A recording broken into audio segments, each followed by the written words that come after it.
Good morning student. स्वागत है आप सभी का एग्जाम्स बढ़ के ऑनलाइन प्लेटफॉर्म पर। स्टूडेंट्स, लास्ट क्लास में हमने क्लास 10th के अंदर चैप्टर नंबर 7 निर्देशांक ज्यामिति के बारे में हम चर्चा कर रहे थे। इसके अंदर अब तक हम निर्देशांक ज्यामिति क्या है, इसकी बेसिक बातों के बारे में हम चर्चा कर चुके हैं। इसके साथ ही हम दो बिंदुओं के बीच की दूरी कैसे निकालते हैं उसके बारे में चर्चा कर चुके हैं। साथ ही इसके बीच के मध्य बिंदु के निर्देशांक कैसे निकालेंगे उसके बारे में भी हम चर्चा कर चुके हैं। आज इस कक्षा के अंदर हम एक्सरसाइज 7.2 के सवाल नंबर 6 से लगा के 10 तक के सवाल करने वाले हैं। इन चीज़ों का कैसे उपयोग हम इसमें करेंगे उनके बारे में चर्चा करने वाले हैं। तो देखो, आगे बढ़ते हैं और आपके एक्सरसाइज का जो क्वेश्चन नंबर 6 है वो क्या है उसको पढ़ते हैं। यदि चार बिंदु आपको दे रखे हैं, ये चारों बिंदु क्रम से लेने पर एक समांतर चतुर्भुज के शीर्ष हो तो आपको x और y के निर्देशांक बताने हैं या x और y का मान हमें बताना है। बात करते हैं हम समांतर चतुर्भुज की। तो देखो, समांतर चतुर्भुज के बारे में आपने पढ़ा होगा, ऐसा चतुर्भुज जिसकी आमने सामने की भुजाएं क्या हो, बराबर हो और कैसी हो, समांतर हो, तो वह समांतर चतुर्भुज होगा। साथ ही इसके विकर्ण क्या होते हैं, बराबर नहीं होते, परंतु मध्य एक दूसरे को क्या करते हैं, समद्विभाजित करते हैं। तो देखो, समांतर चतुर्भुज के मैं चारों शीर्ष ए बी और सी ले लूं, ए बी सी डी ले लेते हैं। और पहले बिंदु के निर्देशांक हम लिखते हैं क्या, 1,2। दूसरे बिंदु के निर्देशांक लिख देते हैं हम क्या, 4,y। तीसरे बिंदु के निर्देशांक हो गए x,6। क्या हो गए भाई, x,6 ये हो गया, x,6। चौथे बिंदु के निर्देशांक हो गए क्या, 3,5 हो गए। तो आपको यहाँ पर x का मान बताना है, y का मान बताना है, यही आपका क्या होगा, आंसर होने वाला है। अब देखो, सबसे पहली बात हम निकालें तो कैसे कर सकते हैं इसको। हमारे पास क्या क्या ऑप्शन उपलब्ध है, या तो हम इनकी चारों भुजाओं की दूरियां निकाल लें, या फिर हम कैसे कर सकते हैं कि इसके जो विकर्ण होते हैं, इसके जो विकर्ण होते हैं ये क्या करते हैं, समद्विभाजित करते हैं। क्या करते हैं, समद्विभाजित करते हैं। यानी इसका मध्य बिंदु जो विकर्ण बी डी है, इसका मध्य बिंदु अगर अपन ओ मान लें तो AC का मध्य बिंदु भी क्या होगा, ओ ही होगा। ये समांतर चतुर्भुज की अपनी एक प्रॉपर्टी है। ठीक है, अब बात करते हैं इसके मध्य बिंदु O के निर्देशांक निकालते हैं। तो मध्य बिंदु के निर्देशांक के लिए मैंने आपको बताया था, किन्हीं भी दो बिंदुओं के बीच का बिंदु अगर आपको निकालना है तो उसके कोटियों को जोड़कर 2 का भाग देंगे, और किनका मतलब x का अगर निर्देशांक निकालेंगे तो x1 प्लस x2 बटे 2 कर देंगे, और y अगर हम निकालने वाले हैं तो y1 प्लस y2 बटे 2 कर देंगे। तो यहाँ देखो, विकर्ण दोनों विकर्णों के लिए अलग अलग निकाल लेंगे। तो पहले बात करते हैं हम किसके लिए, विकर्ण AC के लिए मध्य बिंदु।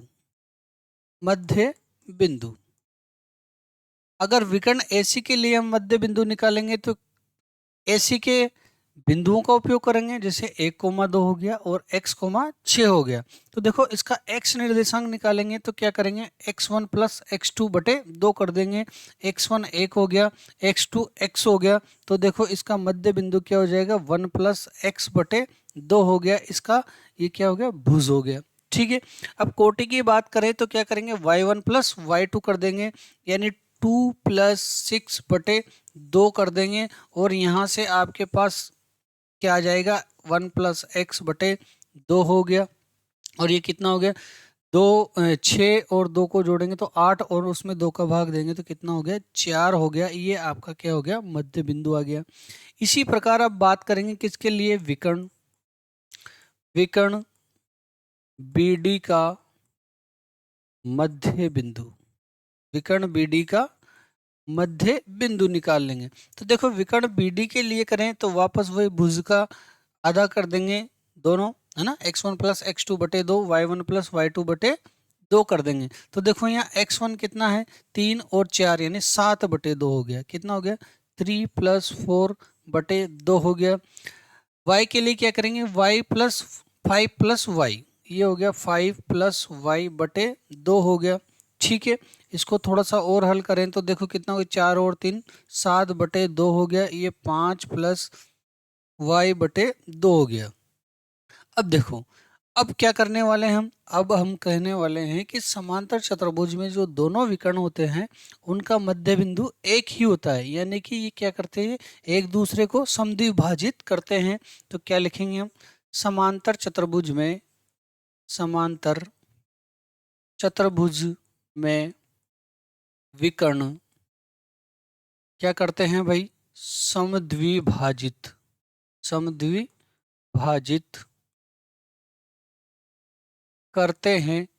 अगर समद्विभाजित करते हैं तो फिर ये बिंदु और ये बिंदु क्या होना चाहिए, एक ही होना चाहिए, यानी 7/2 बराबर 1 प्लस एक्स का मान क्या होना चाहिए, बराबर, ये 2 से 2 कैंसिल हो गया, एक्स का मान कितना आ जाएगा, यहाँ पर 6 आ जाएगा। कैसे, यहाँ 7 बचा, यहाँ पर 1 है, एक इधर आएगा तो माइनस का हो जाएगा और 7 में से 1 घटेगा तो कितना बच जाएगा, 6, यानी एक्स का मान आपके पास कितना आ जाएगा, 6।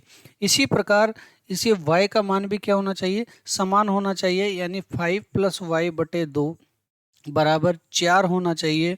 अब देखो ये 2 उधर जाएगा तो कितना हो जाएगा, 8 हो जाएगा, और 5 उधर जाएगा तो कितना हो जाएगा, 8 माइनस 5, यानी y का मान कितना आ जाएगा आपके पास, 3 आ जाएगा, और यही क्या है आपका आंसर है। ठीक है। अब देखो इसी प्रकार दूसरे सवाल की ओर बढ़े तो दूसरा सवाल क्या कहता है, देखो अगला नेक्स्ट जो प्रश्न है आपके पास, प्रश्न संख्या 7। प्रश्न संख्या 7 कहता है कि बिंदु ए के निर्देशांक ज्ञात कीजिए। क्या करना है आपको, बिंदु ए के निर्देशांक ज्ञात करना है। अब ए क्या है, देखो जहां ए भी एक वृत्त का व्यास है, ए बी जो रेखा है एक वृत्त का व्यास है, जिसका केंद्र 2, -3 है, और बी के निर्देशांक कितने हैं, 1, 4 हैं। तो देखो चित्र बनाकर देखते हैं हम। मान लो ये एक वृत्त है, ठीक है ना, ये हो गया ए और ये हो गया बी और ये हो गया इसका केंद्र, ओ मान लो, सी मान लो, जो भी आपकी इच्छा हो। आपको बिंदु ए के निर्देशांक ज्ञात करने हैं।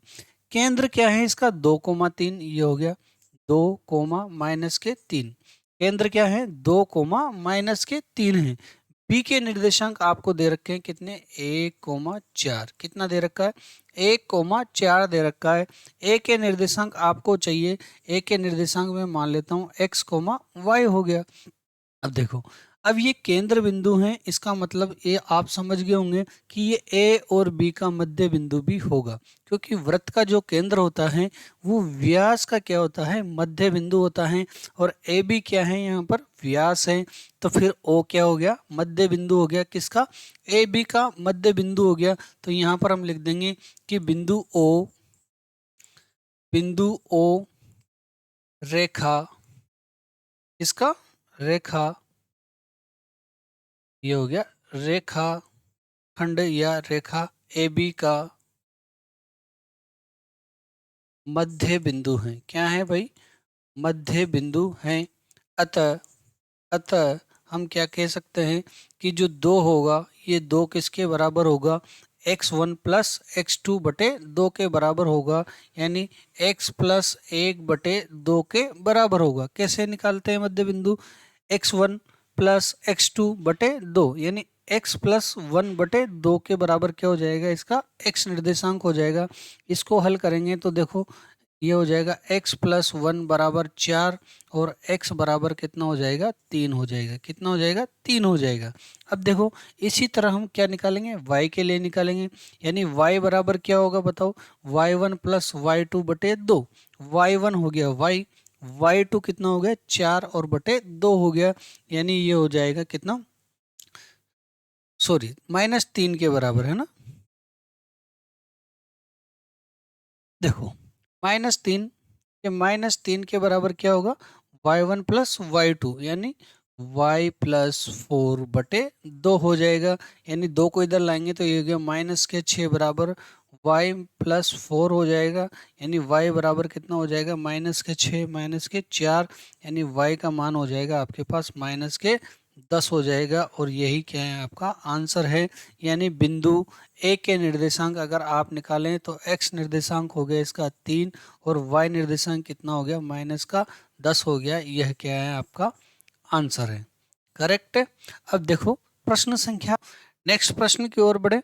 नेक्स्ट प्रश्न है आपका प्रश्न संख्या 8। देखो प्रश्न संख्या 8 क्या कहता है कि यदि ए और बी क्रमशः -2 हो और 2, -4 हो तो बिंदु P के निर्देशांक ज्ञात कीजिए ताकि P बराबर क्या हो 3/7 AB हो और क्या हो P रेखाखंड AB पर स्थित बिंदु हो। देखो चित्र के माध्यम से हम समझते हैं।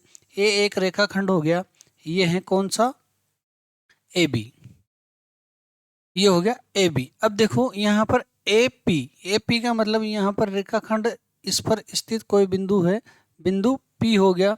इस AP का मान कितना है 3/7 AB। देखो पहले इसको हल कर लेते हैं। AP बराबर कितना है 3/7 AB है, ठीक है।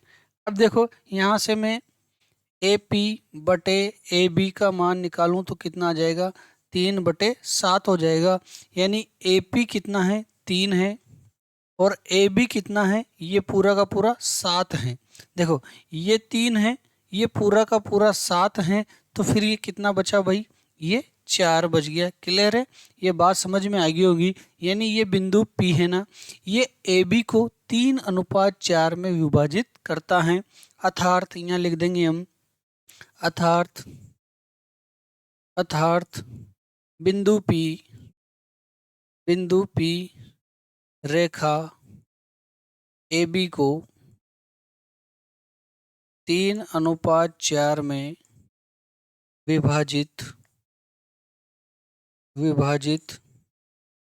करता है। क्लियर हो गया मामला। अब 3:4 में विभाजित करता है तो आपको बिंदु P के निर्देशांक चाहिए।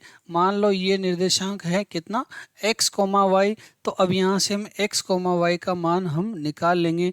तो देखो बिंदु P के निर्देशांक निकालूं मैं तो इसका x निर्देशांक क्या होगा, x निर्देशांक क्या होगा, यहाँ से a और b के निर्देशांक लिख लेते हैं हम। a के निर्देशांक है -2, -2, ठीक है। और बिंदु B के निर्देशांक कितने हैं 2, -4 हो गया। अब देखो कैसे निकालेंगे, M1x2 x निर्देशांक के लिए क्या करेंगे M1x2 और M2x1 कर देंगे। देखो M1x2 हो गया कितना, ये हो गया 3 × 2, कितना हो गया 3 × 2 हो गया, प्लस फिर क्या करेंगे M2x1 यानी 4 × -2, 4 × -2 बटे कितना हो गया, ये हो गया M1 + M2 यानी 3 + 4 हो गया, है ना, 3 + 4 हो गया। ये कौन सा x निर्देशांक है, कौन सा है x बराबर। अब देखो x बराबर निकालेंगे हम तो ये हो गया 3 दूआ 6 और ये हो गया -4 दूआ 8 बटे कितना हो गया 7, 8 बटे कितना हो गया 7 हो गया। ये देखो अब देखो x का मान कितना आ गया, ये -2/7 आ गया। अब इसी तरह क्या करने वाले अपन y का मान निकालेंगे। तो देखो y का मान कितना आ जाएगा, y बराबर आ जाएगा वही M1y2, तो कितना हो गया 3 × -4 तो -12 हो गए। कितने हो गए ये 4 × 12, लेकिन किसका माइनस का हो गया। फिर क्या करेंगे M2y1 यानी -8 होंगे, लेकिन यहाँ पहले से -8 आ जाएगा। अब बटे कितना हो गया ये M1 + M2 कितना हो गया 3 + 4 = 7 हो गया। देखो तो कितना हो गया ये y का मान -20/7 हो गया। यानी x, y अगर आप निकालोगे तो कितना आ जाएगा, x का मान कितना था -2/7 और y का मान कितना आया -20/7 और यही क्या हो गया आपका आंसर हो जाएगा। करेक्ट है। देखो नेक्स्ट प्रश्न की ओर चलें तो प्रश्न संख्या 9 की बात करते हैं हम। प्रश्न संख्या 9 क्या है, देखो ढंग से समझना कि बिंदुओं ए बी को जोड़ने वाले रेखाखंड ए बी को 4 बराबर भागों में विभाजित करने वाले बिंदुओं के निर्देशांक आपको ज्ञात करने हैं। तो देखो ये हो गया ए बी रेखाखंड, ये हो गया ए और ये हो गया बी रेखाखंड। ए के निर्देशांक क्या है बताओ -2, देखो -2, हो गया। अब देखो बी के निर्देशांक, देखो बी के निर्देशांक हैं आपके पास 2, 8, कितना है 2, 8 हो गया। अब इसको 4 बराबर भागों में आपको बांटना है। तो देखो इन दोनों का अगर मैं मध्य बिंदु निकालूं यहाँ पर और इसका नाम दे दूं, क्या दे दूं बताओ P बिंदु दे दूं। क्या दे दूं? P बिंदु दे दूं। तो यहाँ से बिंदु P के निर्देशांक हम निकालें तो क्या करेंगे, इन दोनों का मध्य बिंदु यानी x1 प्लस y1 बटे दो, सॉरी x1 प्लस x2 बटे दो और y1 प्लस y2 बटे दो। देखो -2 प्लस 2 कितना हो गया 0 और बटे 2 यानी कितना हो जाएगा 0। ठीक है, y का मान कैसे निकालेंगे, y1 प्लस y2 यानी 2 प्लस 8 यानी 10 बटे 2 यानी कितना हो जाएगा 5 हो जाएगा। ये पहला बिंदु आ गया आपको। अभी कितने भागों में बटा है, 2 भागों में बटा। कितने भागों में बट गया, 2 भागों में। अब देखो इन दोनों का मध्य बिंदु यहाँ से हम निकाल लेते हैं। क्या निकालेंगे भाई, P1 मान लो। क्या मान लेते हैं, P1 मान लो। और इन दोनों का मध्य बिंदु यहाँ से निकालेंगे तो बताओ इसको क्या मान लेते हैं, P2 मान लो। अब देखो 4 बराबर भागों में यह क्या हो गया, विभाजित हो गया। P के निर्देशांक हम निकाल चुके, P1 के निर्देशांक हम निकालेंगे तो कैसे, A P का मध्य बिंदु है तो देखो यहाँ P का निर्देशांक हम लिख लेते हैं 0,5, 0,5 हो गया। अब देखो इसका मध्य बिंदु हम निकालेंगे तो -2 प्लस 0 बटे 2 यानी कितना हो जाएगा, माइनस का 1 हो जाएगा। फिर कितना हो जाएगा 2 प्लस 5 यानी 7 बटे 2 हो गया। ठीक है, अब यहाँ से P2 का मान निकालेंगे। P2 के निर्देशांक क्या होंगे, P और B का मध्य बिंदु, PB का मध्य बिंदु यानी 0 प्लस 2 का बटे 2 करेंगे, 0 प्लस 2 बटे 2 करेंगे तो कितना हो जाएगा 2 बटे 2 यानी 1 हो जाएगा। कोमा y के लिए क्या करेंगे, 5 प्लस 8 बटे 2, 8 5 13 बटे 2 इसका उत्तर हो जाएगा। यहाँ से आपके तीनों बिंदुओं के निर्देशांक इस तरह से आप निकाल लेंगे और क्या कर देंगे, यह बराबर बराबर कितने भागों में बट गया भाई, 4 भागों में बट गया। ये वाला मान, ये वाला मान, ये वाला मान, ये वाला मान दूरियों में क्या होंगे, बराबर होंगे। और ये निर्देशांक कौन से होंगे, देखो यहाँ पर एक बार और समझ लो। ए बी का मध्य बिंदु तो क्या हो गया, P हो गया।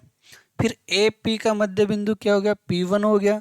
फिर P B का मध्य बिंदु क्या हो गया, P2 हो गया। और इस तरह से P1 और P2 के निर्देशांक हमने निकाल लिए। क्लियर है। अब देखो अगला सवाल, नेक्स्ट प्रश्न है आपका, नेक्स्ट और लास्ट प्रश्न है प्रश्न संख्या 10। देखो प्रश्न संख्या 10 क्या कहता है कि एक समचतुर्भुज का क्षेत्रफल ज्ञात कीजिए।